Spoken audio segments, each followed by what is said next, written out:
नमस्कार, आप देख रहे हैं देश की बात। मैं हूं नगमा। सबसे पहले खबर आज प्रधानमंत्री नरेंद्र मोदी की, जो आज करगिल में हैं और जवानों के साथ दिवाली मना रहे हैं। उन्होंने इस मौके पे कहा है कि सेना के जवान ही उनका परिवार हैं और उनके लिए इससे बेहतर दिवाली नहीं हो सकती। दिवाली की शुभकामनाएं देते हुए प्रधानमंत्री ने जवानों को मिठाई बांटी और उनके साथ वक्त बिताया। सेना के जवानों के बीच बोलते हुए उन्होंने कहा कि दिवाली का अर्थ आतंक के अंत का उत्सव है। सेना की आत्मनिर्भरता को आज की जरूरत बताते हुए प्रधानमंत्री ने कहा कि भारतीय सेना आज हर चुनौती का सामना करने के लिए तैयार है। प्रधानमंत्री ने कहा कि भारत एक साथ देश के अंदर और बाहर के दुश्मनों का सफलतापूर्वक सामना कर रहा है और इस मौके पर उन्होंने लोकल के लिए वोकल होने पर भी जोर दिया। वीर शहीद हैं, उन्हें भी श्रद्धांजलि दी। कैसे भूल सकते हैं हम। मेरे लिए तो वर्षों वर्ष से मेरा परिवार आप ही सब है। तो आज का दिन मेरी दीपावली की मिठास आपके बीच बढ़ जाती है। मेरी दीपावली का प्रकाश आपके बीच है और अगली दिवाली तक मेरा पथ प्रशस्त करता है। इससे बेहतर दिवाली मुझे और कहां नसीब हो सकती है। पाकिस्तान के साथ एक भी लड़ाई ऐसी नहीं हुई है जहां कारगिल ने विजय ध्वज न फहराया हो। दिवाली का अर्थ है आतंक के अंत के साथ उत्सव, आतंक के अंत का उत्सव। यही कारगिल ने भी किया था।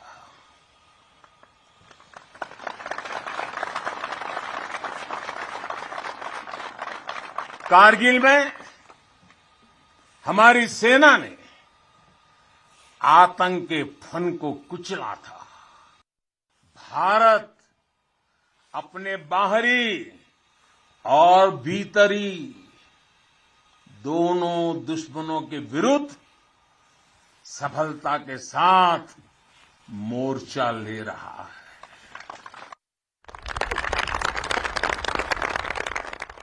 आज देश भ्रष्टाचार के खिलाफ भी निर्णायक युद्ध लड़ रहा है।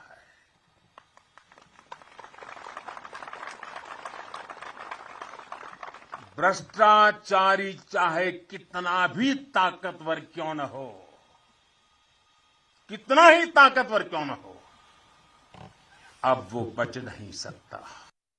सेना में बड़े रिफॉर्म्स, बड़े सुधार की जो जरूरत दशकों से महसूस की जा रही है, वो आज जमीन पर उतर रही है। देश की सुरक्षा का सबसे महत्वपूर्ण पहलू है आत्मनिर्भर भारत। भारतीय सेनाओं के पास आधुनिक स्वदेशी हथियार, विदेशी हथियारों पर, विदेशी सिस्टम पर हमारी निर्भरता कम से कम हो, इसके लिए तीनों सेनाओं ने आत्मनिर्भरता का संकल्प लिया है। दिवाली रोशनी और खुशी का त्यौहार है। इस खास मौके पर पटाखे भी छोड़े जाते हैं और कई बार दियों से, कई बार मोमबत्तियों की वजह से और पटाखों की वजह से भी कुछ हादसे होते हैं। ऐसे में दिल्ली में दमकल विभाग से लेकर अस्पतालों में इसके लिए खास इंतजाम किए गए हैं। मुकेश सिंह सेंगर और परिमल कुमार की ये रिपोर्ट। आग की घटनाओं से निपटने को तैयार दमकल विभाग। पुरानी घटनाओं के मद्देनजर दिवाली की रात के लिए विभाग ने खास इंतजाम किए हैं। हालांकि कोरोना के चलते पिछले 2 सालों में दिवाली की रात आग की घटनाओं में 25% की कमी आई है, पर पिछले साल दिवाली की रात आग की करीब 160 कॉल दमकल विभाग को मिले थे। सारे इक्विपमेंट डिप्लॉय किए गए हैं। 64 हमारे फायर स्टेशन है और करीब 30 जो है फायर पोस्ट हमने बनाई है उन लोकेशन पे जहाँ पे या तो कॉल ज्यादा आती है, जहाँ से फायर स्टेशन दूर है। तो आप समझिए करीब करीब 100 हमारे जो है फायर स्टेशन और फायर पोस्ट मिला के हो गए। सारी गाड़ियां, रॉबर्ट, सभी को जो है बिल्कुल साफ सुथरा, कहते हैं ना, तेल पॉलिश करके उसको बिल्कुल तैयार करके रखा गया है। करीब करीब 250 के आसपास फायर टेंडर डिप्लॉयड है। कुछ रिजर्व में रखने पड़ते हैं, कहीं कॉल लगेगी उसके पीछे जाएगा, और करीब करीब 2400 के करीब आदमी हमारे ड्यूटी पे होंगे। वहीं आग की घटनाओं के साथ बर्न इंजरी के मरीजों की तादाद भी होती है। ऐसे में उनके उपचार को लेकर सफदरजंग अस्पताल ने भी खास इंतजाम किए हैं। 20 बेड बर्न इंजरी के मरीजों के लिए खास तौर पर रिजर्व किए गए हैं। ऐसे मरीजों के लिए 5 रजिस्ट्रेशन काउंटर अलग से बनाए गए हैं। इन मरीजों को दवाई भी अस्पताल मुहैया करवाएगा। पिछले साल दिवाली की रात अस्पताल में 87 बर्न के मामले आए। 2020 में यह तादाद करीब 50 थी, पर 2019 में 183 बर्न के मरीज दाखिल हुए। आमतौर पर हमारे जो डॉक्टर हैं वो वार्ड में और सभी यूनिट्स में तैनात रहते हैं, कोई 10 से 12 लोग। लेकिन ये जो दिवाली का टाइम है, और ख़ास तौर पे आज 6 से 12 को जो टाइम है, उसके अंदर हमारे कंसल्टेंट और रेजिडेंट और सभी जूनियर रेजिडेंट करीब 30-32 लोग हमारे उस टाइम तैनात रहते हैं। किसी को क्रैकर बर्न होता है तो आमतौर पर यूजली ये आटा या कोलगेट या कुछ इस तरह की चीज़ें लगाते हैं। तो मेरा सुझाव है इस तरह का कोई चीज़ ना लगाएं उस पर बर्न पे, और हमेशा आप जो है इमीडिएटली जो अगर बर्न होता है तो ठंडे पानी या बर्फ़ के अंदर उसको ज़रूर भिगोएं और काफ़ी देर तक उसके रखें, ताकि उसको जो है ना इमीडिएटली जो है वो दर्द और जलन कम हो, और उसके बाद अस्पताल तुरंत, और उसके बाद तुरंत अस्पताल लें। और इसीलिए अगर जख्म पे कुछ नहीं लगा हुआ तो डॉक्टर हमारे इमीडिएटली उसको असेस कर पाएंगे, उसी हिसाब से इलाज कर पाएंगे। घड़ी शुभ है, लिहाजा थोड़ी सी सावधानी से अनहोनी टाली जा सकती है। लिहाजा रोशनी के इस त्योहार में किसी भी ऐसी गलती से बचें जो जीवन को अंधकार में धकेले। नई दिल्ली से मुकेश सिंह सैंगर के साथ परिमल कुमार, एनडीटीवी इंडिया। और अब आपको एक तस्वीर दिखाते हैं बेंगलुरु की। बेंगलुरु बहुत ही आधुनिक शहर है, वहाँ पे काफ़ी विकास हुआ है, लेकिन सड़कों पर बने गड्ढों की वजह से इस साल अब तक एक अनुमान के मुताबिक 12 लोगों की जान गई है। गड्ढों को भरने के लिए इस साल तकरीबन 30 करोड़ रुपए महानगर पालिका को दिया गया, लेकिन इसके बावजूद सड़कें बदहाल हैं और जानलेवा भी बनी हुई हैं। तिप्पास्वामी दिवाली मनाने घर जा रहे थे, लेकिन शायद किस्मत को ये मंजूर नहीं था। उत्तर बेंगलुरु के मंडावर के पास सड़क के गड्ढे में गाड़ी फिसली और वहीं उनकी मौत हो गई। अब इसके परिवार का ध्यान कौन रखेगा? हमारी आंखों के सामने उसकी मौत हुई। उसकी फैमिली है, सभी आते हैं, टैक्स वसूलते हैं और चले जाते हैं।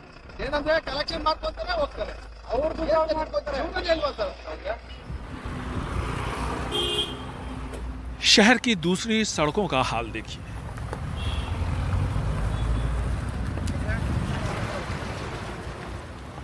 ये बाइक सवार भी बाल बाल बचा। गिरते गिरते बचा आपके सामने, देखे ना आप। अच्छा वो ऐसा रोड टैक्स इतना लेता है, रोड से ही नहीं करता है। नगर पालिका के मुताबिक शहर की सड़कों पर 27,000 के आसपास गड्ढे थे, जिनमें से ज्यादातर भर दिए गए।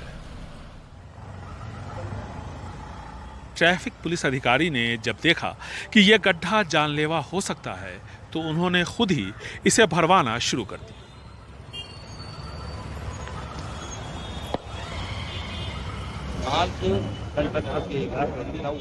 हर जोन में कॉन्टैक्ट्स की टीमें हमने बनाई है। जहां कहीं भी बारिश के बाद सड़क खराब होती है वहां एक टीम जाकर सड़क के गड्ढे को भरती है। इस शहर में वीवीआईपी जिन सड़कों का हर रोज इस्तेमाल करते हैं वो साफ सुथरी और समतल है। कर्नाटक विधानसभा, राजभवन और कर्नाटक हाईकोर्ट के बीच की इस सड़क को देखिए, दूर दूर तक आपको कहीं भी गड्ढा नहीं दिखेगा। इस शहर में जितनी तेज़ी से गड्ढों को भरा जाता है उतनी ही तेज़ी से नए जानलेवा गड्ढे बन जाते हैं। ऐसे में सवाल इन गड्ढों को भरने में जिन रॉ मटेरियल्स का इस्तेमाल हो रहा है उसकी गुणवत्ता पर भी उठाए जा रहे हैं। बेंगलुरु से कैमरामैन कुमार के साथ निहाल किदवई, एनडीटीवी इंडिया।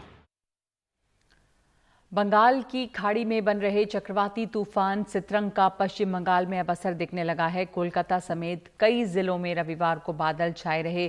पूर्वी मिदनापुर में कई जगह हल्की बारिश हुई। आशंका जताई जा रही है कि चक्रवाती तूफान सित्रंग बंगाल के तटीय इलाकों में, खास करके सुंदरवन में भारी तबाही बरपा सकता है। पश्चिम बंगाल के अलावा ये तूफान बिहार, उड़ीसा में भी अलर्ट जारी इसके लिए किया गया है। तूफान रात बंगाल और बांग्लादेश के तट से टकरा सकता है और तट से टकराने के वक्त 110 किलोमीटर प्रति घंटे की रफ्तार से हवाएं चल सकती हैं।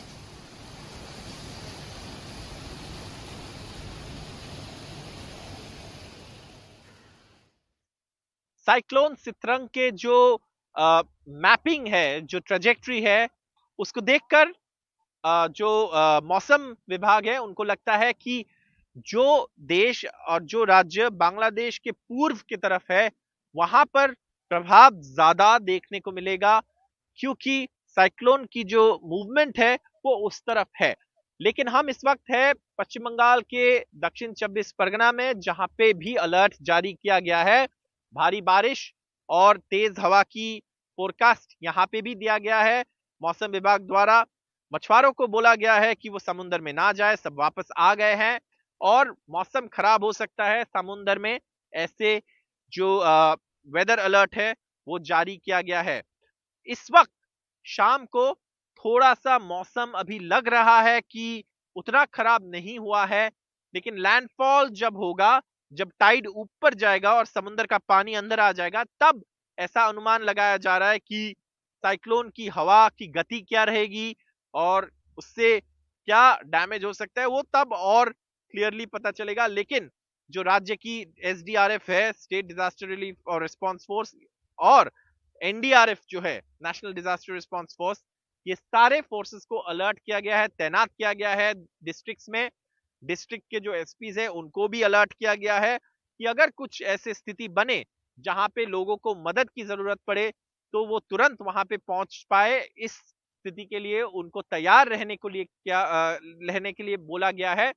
इस वक्त जैसा लग रहा है कि बोरीशाल में, बांग्लादेश में साइक्लोन का लैंडफॉल होगा और जो भारत के पूर्व उत्तर पूर्व क्षेत्र है, जैसे कि नॉर्थ ईस्ट, वहां पे इस साइक्लोन का प्रभाव ज्यादा दिखाई देंगे, जैसे कि भारी बारिश और तेज हवा, और इसीलिए वहां पे भी अलर्ट जारी किया गया है। जैसे हमारे मित्र रत्नदीप रिपोर्ट कर चुके हैं वहां से, सुबह से उनका भी अलर्ट यही रहा है कि उत्तर पूर्व क्षेत्र में भारी बारिश की अलर्ट है। और ऐसा बताया जा रहा है कि जब मंगलवार सुबह लैंडफॉल होगा तब इस साइक्लोन की क्या हवा की गति रहती है, क्या कितनी बारिश होती है, इस पर निर्भर रहेगा कि क्या लेवल ऑफ प्रिपेयर्डनेस सरकार का होगा। सरकार अभी अलर्ट है, लेकिन सारे जो प्रक्रिया है, जैसे कि मछुआरों को वापस लाना, ये सारी चीजें ऑलरेडी अलर्ट कर दिया गया है और तैनात है। और मंगलवार सुबह साइक्लोन सित्रंग की लैंडफॉल होने की अभी भी जो अलर्ट है, जो प्रेडिक्शन है, वो मौसम विभाग द्वारा जारी किया गया है।